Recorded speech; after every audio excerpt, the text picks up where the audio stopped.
Scanning meat bags in the Maelstrom gang hideout from the All Foods supplier, which gets its supply from the Biotechnica farms, you can see that 3.5% of the composition is unknown. What if that unknown material is actually human body parts? And we have more evidence too.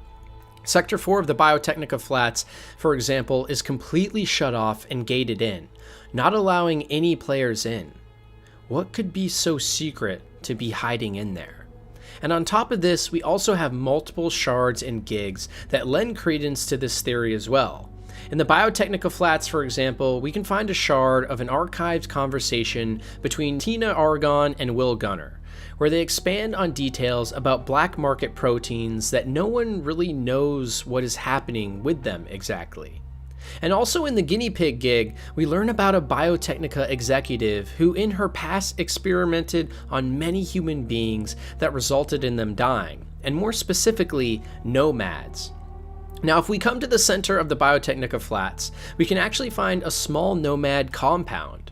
And here we find a smoking gun, a massive gravesite with only a handful of NPCs left alive and rocking around, with many coming up to the graves and mourning throughout the day. In this town's small church, we can actually find a shard talking about how everything was fine, and then suddenly everyone started dying and disappearing.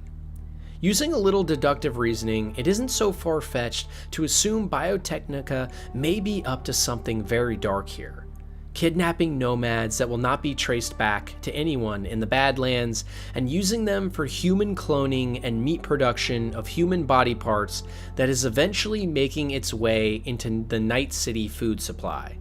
A damning proposition, for sure, if true.